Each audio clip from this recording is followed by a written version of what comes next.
નમસ્કાર, આપ જોઈ રહ્યા છો JKS ન્યૂઝ ગુજરાતી. વાત કરીએ તો અમરેલી ખાતે લોકસભા કોંગ્રેસના મધ્યસ્થ કાર્યાલયનું ઉદ્ઘાટન કરવામાં આવ્યું હતું.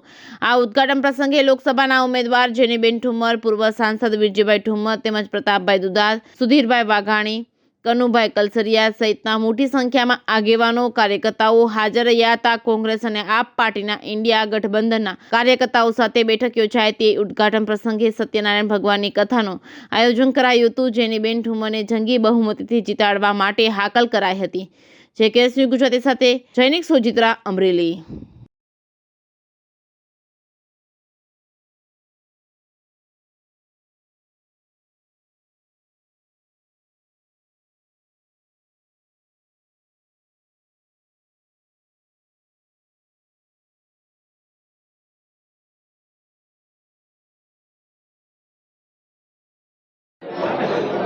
मैं भारतीय जनता पार्टी जे बात में समझी सके ए बात में मैं जवाब आप्यो छे.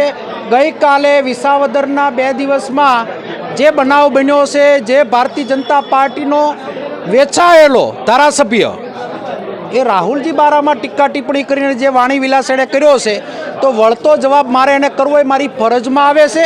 एने मारा राहुलजी बारा में क्यारे खबर पड़ी? एने न्याथी कोई गयुं होय तो ज खबर पड़ी सके. आ बारा में भाजपे एनो जवाब पण नथी कर्यो, त्यारे कोंग्रेसना प्रमुख तरीके मारे जवाब करवो ए मारी फरज छे.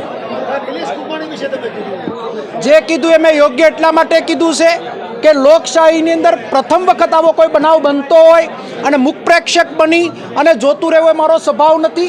जे मैं बात करीश ए प्रमाणनो आगळ वधीश.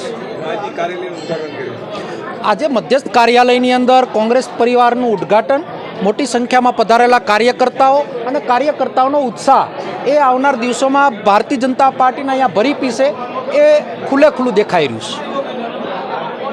चूंटणी मध्यस्थ कार्यालयનું ઉદ્ઘાટન હતું. એ પ્રસંગે આખા જિલ્લામાંથી બધા જ લગભગ તાલુકાઓમાં તાલુકા પંચાયત અને જિલ્લા પંચાયત સીટ દીઠ આગેવાનોએ હાજરી આપી.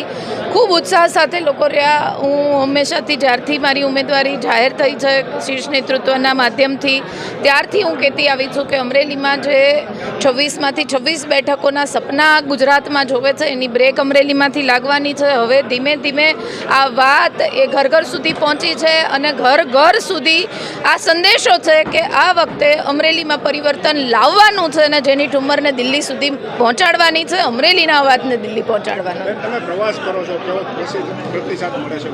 હું અત્યારે આટલા કોન્ફિડન્સથી એટલા માટે જ બોલી શકું છું કે જે પ્રમાણે મેં 14 તાલુકાઓનો પ્રવાસ કર્યા એ પ્રમાણે મને આઈડિયા આવી ગયો કે લોકોને પરિવર્તનનો મૂડ એમની પોતાની વેદનાઓ માટે એક શિક્ષિત મહિલા આગેવાન તરીકે હું ઉભરીને આવું અને અવાજ બની શકું, અમરેલી જિલ્લાની દીકરી તરીકે અવાજ બની શકું, વેદના જિલ્લા પંચાયતના પ્રમુખ તરીકે મેં જે અનુભવી છે લોકો માટેની એનો અવાજ બની શકું. એટલે લોકોમાં ક્યાંક વિશ્વાસ પ્રસ્થાપિત કરવાનો હતો, એમાં હું સંપૂર્ણપણે સફળ રહી છું.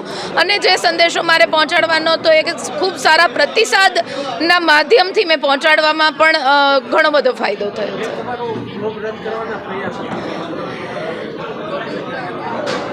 મહિલા ઉત્થાનની વાતો કરે, નારી સશક્તિકરણની વાતો કરે, પણ એક દીકરી લડવા આવી છે, ચાહે એ કોઈ પણ પક્ષની હોય.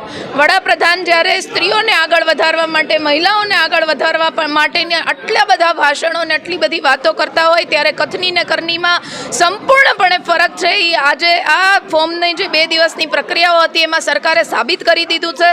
તમારી કરની અને કથની બંનેમાં ફરક એટલા માટે છે કે તમે જ્યારે દીકરીની પાછળ ખોટી રીતે પડ્યા છો, જે અમરેલી જિલ્લાનો અવાજ બનવા નીકળી છે, 15 વર્ષથી જે અમરેલી જિલ્લાનો વિકાસ થવો જોઈતો તો એ નથી થયો, એના પ્રશ્નો પૂછવા માટે નીકળી છે, તો એનો અવાજ દબાવવા માટે તમે જે ધમ પછાડા કર્યા ને એના પછી જે સત્યનો વિજય થયો છે, મારી હિંમતમાં બમણો વધારો થયો છે અને કાર્યકર્તાઓની કામગીરીમાં 10 ગણો વધારો થયો છે. એટલે આ તકે એમનો પણ આભાર માનીશ કે આ હેરાનગતિ કરી તો મને ખબર પડી કે મારી ચાહના શું છે, લોકોનો પ્રતિસાદ શું છે, લોકોનો સહકાર શું છે, પણ આ દીકરી પહોંચીને બતાવશે.